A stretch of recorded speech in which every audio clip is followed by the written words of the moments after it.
Hai guys, kembali lagi bersama teman hayalan. Kali ini saya akan kembali mendongeng sebuah alur cerita film yang sangat mengadrenalinkan. Film ini berlatar di perbatasan Ukraina dan Rusia, tepatnya di daerah Donbas nih guys. Menceritakan kisah memilukan seorang guru matematika dan fisika yang akhirnya memutuskan untuk menjadi seorang sniper demi membalaskan dendam atas kematian istrinya yang dibunuh oleh separatis Donbas yang didukung oleh Rusia nih guys. Film pun dimulai.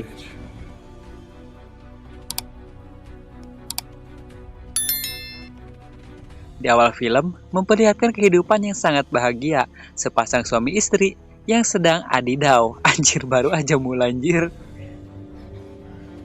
Dikisahkan Mikola dan istrinya yang bernama Natasha tinggal di zona konflik di Ukraina Timur.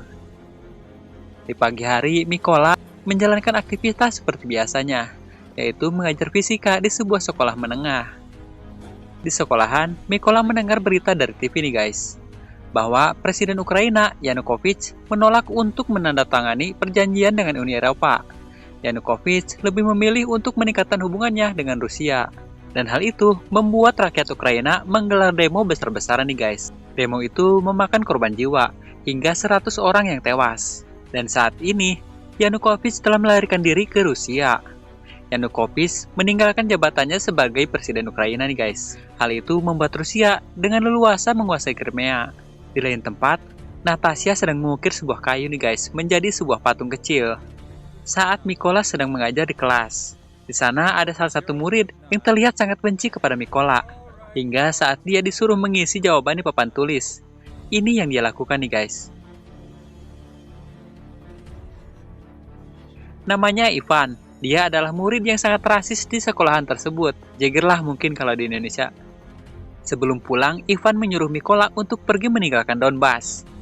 Karena menurutnya, Mikola hanyalah orang asing yang numpang hidup di Donbas nih guys, anjir.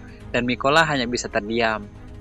Singkat cerita, Mikola dan Natasha diwawancara oleh dua orang wartawan, Lyosa dan Lena, dalam sebuah program TV di Indosiar.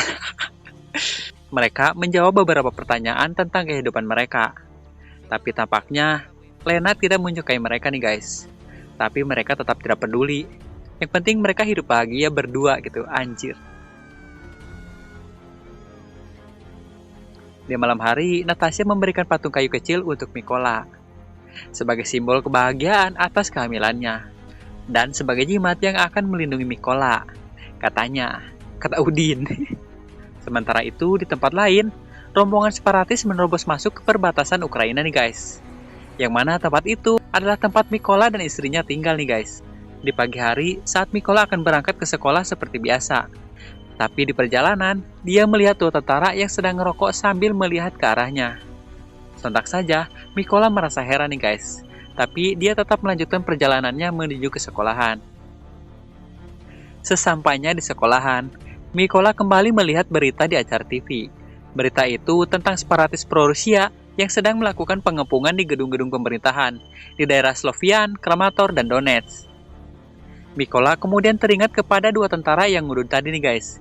Jangan-jangan. Nah, saat itu dia khawatir kepada istrinya.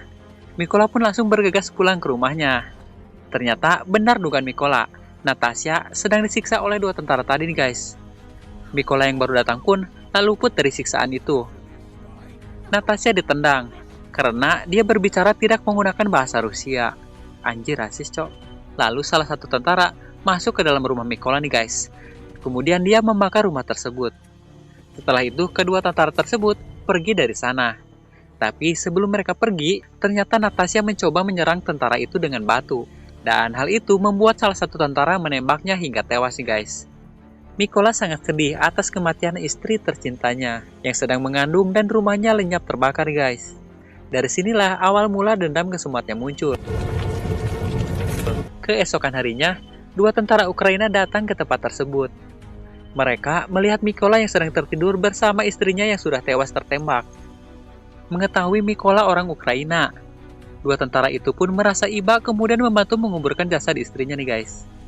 Saat itu dari puing-puing rumahnya, Mikola menemukan patung kayu buatan istrinya yang masih utuh. Mikola pun mengambilnya. Mikola kemudian dibawa ke markas tentara nih guys. Tapi komandan di sana memarahi dua tentara tadi karena membawa Mikola ke markas. Komandan takut jika Mikola adalah seorang mata-mata. Kemudian Mikola keluar dari mobil dan dia mencoba menyentuh senjata api yang ada di atas sebuah meja nih guys. Sontak saja para tentara langsung panik dan berlari mencegahnya. Ternyata itu senjata milik Skinny yang habis pipis. Komandan itu kemudian bertanya, kenapa Mikola ingin mengambil senjata itu? Mikola pun menjawab, untuk mengusir mereka. Si komandan pun bingung, ngusir siapa gitu kan? Yang ngusir separatis lah, masa ngusir bencong. Mendengar jawaban Mikola nih guys, si komandan pun kemudian menerimanya bergabung di militer Ukraina. Mikola kemudian mulai ikut di berbagai latihan di sana. Mikola dibentak karena kebingungan saat dia disuruh bongkar pasang senjata AK-47. Komandan kemudian meminta salah satu prajurit untuk mencontohkannya kepada Mikola. Alright. Siang malam, Mikola ikut latihan bersama teman-temannya di sana. Komandan mengejek Mikola sebagai si tukang damai. Tapi Mikola menjawab bahwa dia bukan lagi pecinta damai. Dia adalah burung gagak. Asik.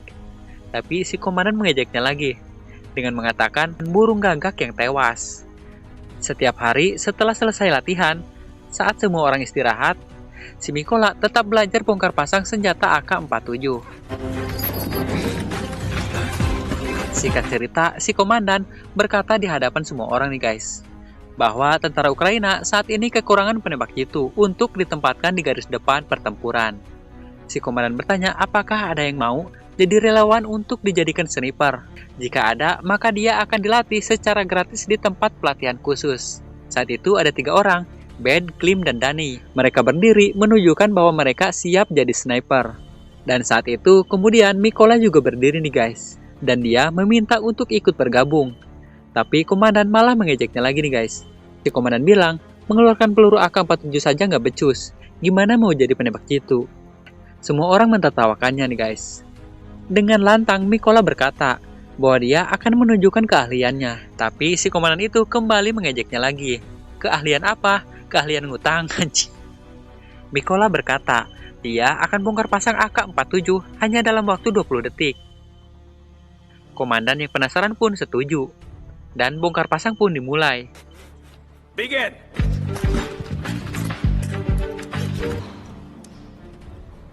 Ternyata di luar dugaan nih guys. Mikola berhasil menyelesaikannya hanya dalam waktu 18 detik. Bulian berubah menjadi tepuk tangan dan pujian. Semua orang kagum kepada Mikola nih guys. Kemudian Kapten Cap sepertinya merencanakan sesuatu. Kapten Cap meminta agar Mikola dibawa ke camp pelatihan untuk berlatih senjata SKS. Setelah semua murid mendapatkan pelajaran, tiba saatnya pembagian senjata nih guys. Lagi-lagi, Mikola mendapatkan perlakuan yang berbeda. Semua orang diberikan senjata SPD yang masih bagus nih guys. Sedangkan Mikola dikasih senjata SKS butut. Tentu saja Mikola tidak mau pergi sebelum dia diberi SPD seperti temannya yang lain. Tapi dia malah dimarahi habis-habisan. Singkat cerita, teman-temannya menghibur Mikola yang sedang sedih karena nasibnya selalu sial.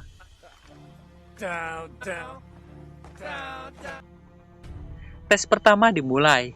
Mikola berhasil lulus di ujian pertama. Setelah itu, mereka kembali mendapatkan pengarahan tentang jalur balistik arah tembakan. Tes kedua kemudian dimulai. Semua orang menembak dengan tepat sasaran dengan senjata mereka.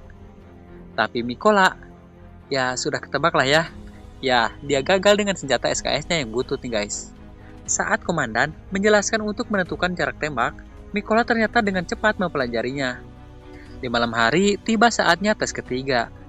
Mereka diminta untuk menembak di malam hari plus terhalang oleh bom asap nih guys. Hasilnya, Kapten Cap mengumumkan, Ben, Yartur, Klim, dan Dani berhasil dan mendapatkan nilai plus. Sedangkan Bob, Moore, dan Mikola gagal dan mendapatkan nilai minus. Tapi saat semua akan pergi nih guys, Mikola masih tetap dalam posisi siap menembak. Dia mengatakan bahwa ujiannya belum berakhir. Karena ternyata Mikola belum menembak nih guys, di luar dugaan anjir. Kemudian Mikola pun menembak ke arah target. Dan terdengar suara teng yang menandakan dia tepat sasaran. Ternyata dia berhasil mendapatkan nilai 3+. lebih baik dari teman-temannya. Singkat cerita, pelatihan pun selesai. Kini Mikola telah berganti nama menjadi Raven. Dia ditempatkan sebagai ketua di kompi pertama. Di malam hari, Raven nyanyi-nyanyi sama temannya. Singkat cerita, Panglima Militer memerintahkan Kapten Cap untuk merebut kembali pos pemeriksaan mereka di sebuah jembatan yang berhasil dikuasai oleh separatis, hingga menyebabkan suplai logistik terputus. Kapten Cap kemudian memerintahkan Raven untuk menyiapkan anggotanya. Tim yang dipimpin Raven mulai berangkat menuju jembatan nih guys. Semua anggota sudah siap dengan target mereka masing-masing. Raven memberitahu Kapten Cap bahwa jarak target saat ini 400 meter. Lalu Kapten Cap mulai menyetel teleskopnya. Kapten Cap memerintahkan Raven untuk menembak memegang senjata mesin di sebelah kiri, sedangkan dirinya akan menembak prajurit di sebelah kanan. Dan anggota yang lainnya bersiap dengan target mereka masing-masing. Hitungan mundur pun dimulai. 3, 2, 1. Tapi mereka terpaksa harus menahan tembakannya. Karena saat itu, lewat sebuah mobil berisi 2 bucin sipil ke jembatan itu. Mobil itu diberhentikan, dan salah satu dari mereka dibunuh oleh separatis. Saat itu, tim Raven kembali bersiap nih guys. Hitungan mundur pun dimulai. 3, 2, 1. Semua tembakan tepat sasaran. Semua separatis tumbang nih guys. Kini sisa 1 separatis. Dia berhasil menyekap warga sipil dan bersembunyi di balik mobil nih guys. Namun separatis itu berhasil di headshot oleh Kapten Cap. Misi selesai. Jembatan berhasil diamankan.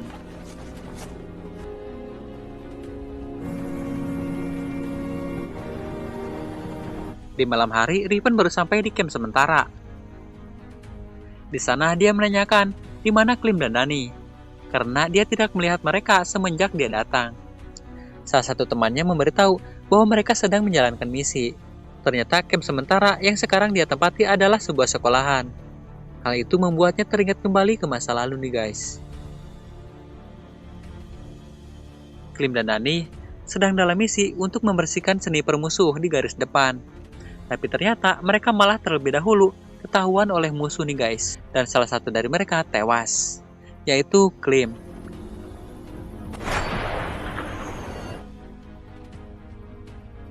Di sebuah mobil, Panglima Militer memerintahkan Kapten Cap untuk mengamankan Farid di garis perbatasan Donbas. Setelah itu, Panglima akan mengirimkan beberapa kompi tentara untuk memperkuat pasukan. Kapten Cap menerima perintah tersebut. Kemudian dia kembali meminta tim Raven untuk bersiap menjalankan misi.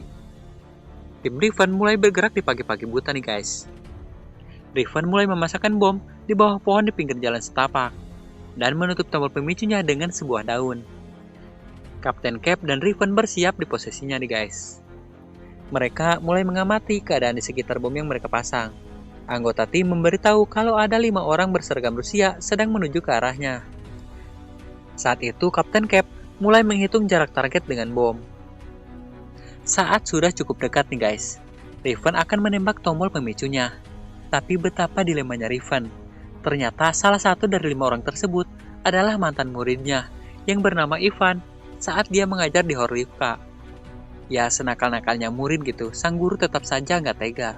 Tapi ini adalah misi. Senjata kemudian ditembakkan.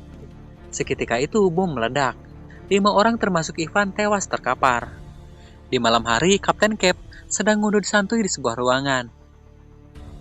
Saat itu Raven datang membawa jimatnya nih guys. Di sana Kapten Cap menceritakan tentang keluarganya yang tidak mengetahui bahwa dirinya bergabung dengan militer Ukraina. Keluarganya mengira dirinya sedang menjalankan bisnis di luar kota nih guys. Keesokan harinya, tim Raven bersama Kapten Cap mulai menjalankan misi untuk mengamankan Farid. Di tempat lain, pasukan separatis yang didukung oleh Rusia mulai mengarahkan kendaraan lapis baja mereka ke perbatasan. Raven dan Kapten Cap mulai merayap menuju tempat tujuan. Mereka mulai bersiap mengawasi target di sana. Tapi saat diperbesar, ternyata 2 orang itu adalah tentara yang dulu membunuh istrinya nih guys. Seketika Raven pun sangat emosi. Dia memaksa untuk menembak, tapi Kapten Cap tidak mengizinkannya nih guys, karena situasinya belum tepat. Tapi Raven ternyata tetap menembak nih guys. Tembakan tepat sasaran, tapi salah satu temannya masih hidup. Kemudian temannya melaporkan bahwa ada sniper di arah jam 10. Sniper musuh kemudian mengetahui lokasi mereka. Sniper itu kemudian merekam aksinya. Tiba-tiba Kapten Cap tertembak oleh sniper musuh. Raven yang terdesak kemudian meminta tim artileri untuk mengalihkan sniper musuh. Kemudian Raven membawa Kapten ke dalam parit. Kapten Cap tewas. Raven kemudian dicecar oleh Komandan Balmond. Komandan meminta Raven untuk bertanggung jawab atas kematian Kapten Cap. Raven merasa bersalah nih guys, karena akibat perbuatannya, Kapten Cap harus tewas. Singkat cerita, Raven menjalankan misi balas dendam atas kematian Kapten Cap. Di depan Cap, ada sniper yang berkamuflase dengan sempurna di sebuah gunungan sampah. Namun Cap belum melihatnya. Dan di dalam gedung juga ada satu sniper yang mengcovernya. Sniper yang di luar ternyata kebelat pipis nih guys, dan dia akan mundur untuk pergi ke toilet. Tapi hal itu ternyata membuatnya ketahuan oleh Raven. Dan Raven yang memang sudah siap menembak, langsung mengheadshot kepalanya. Ternyata tembakan Raven membuat sniper yang ada di dalam gedung berhasil mengetahui lokasi Raven dan langsung menembak Raven nih guys. Tapi untungnya tembakannya hanya mengenai lengan Raven. Saat itu, Raven juga mengetahui lokasi sniper itu. Kemudian Raven langsung melepaskan tembakannya tepat di kepalanya nih guys. Raven kemudian bersantai sejenak mandi air hangat nih guys. Tiba-tiba, dia menerima panggilan dari komandannya bahwa 2 sniper yang ditugaskan di Holizka telah tewas. Komandan meminta Raven untuk bersiap menjalankan misi selanjutnya. Raven kemudian pergi ke sebuah batalion untuk bertemu dengan rekan-rekannya. Di sana, komandan menjelaskan bahwa tentara Rusia yang bernama Seri merilis video detik-detik kematian Kapten Cap. Dan hal itu membuat mereka sangat marah. Sniper Rusia itu memiliki amunisi dengan jangkauan yang lebih jauh, yang membuatnya berhasil menewaskan 5 penembak jitu dan 3 penembak senjata mesin. Sniper Rusia ini selalu menyerang dari dalam gedung pabrik nih guys, yang dijaga ketat oleh separatis. Salah satu anggota meminta agar tempat itu dipasangi ranjau, tapi ide itu ditolak karena di sana ada pabrik klorin tegangan tinggi yang membahayakan lingkungan jika terjadi ledakan. Mereka bertugas mengamankan tempat tersebut dari berbagai sisi untuk membackup Raven yang ditugaskan untuk membunuh Seri di dalam gedung nih guys. Misi pun dimulai. Tim sudah siap di posisi masing-masing. Begitu juga dengan para sniper Rusia. Mereka sudah bersiap di dalam gedung. Setelah cukup dekat, Raven kemudian menembak salah satu tentara di sana.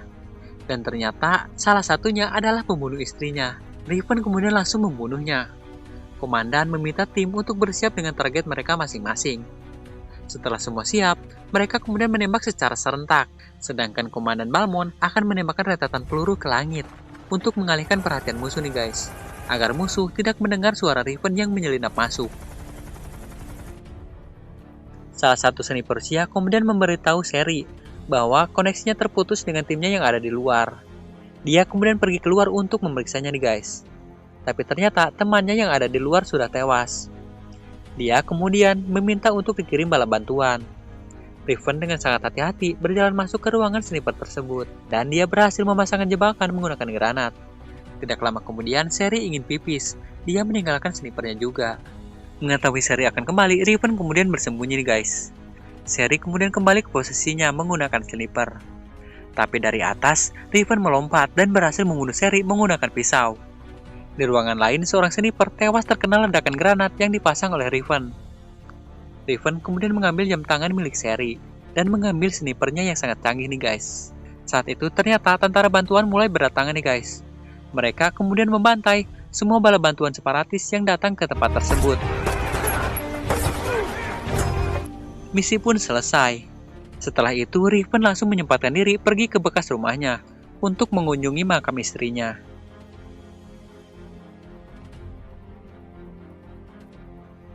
Di akhir film, Raven kembali ke garis depan untuk menjalankan misinya mengamankan garis pertempuran.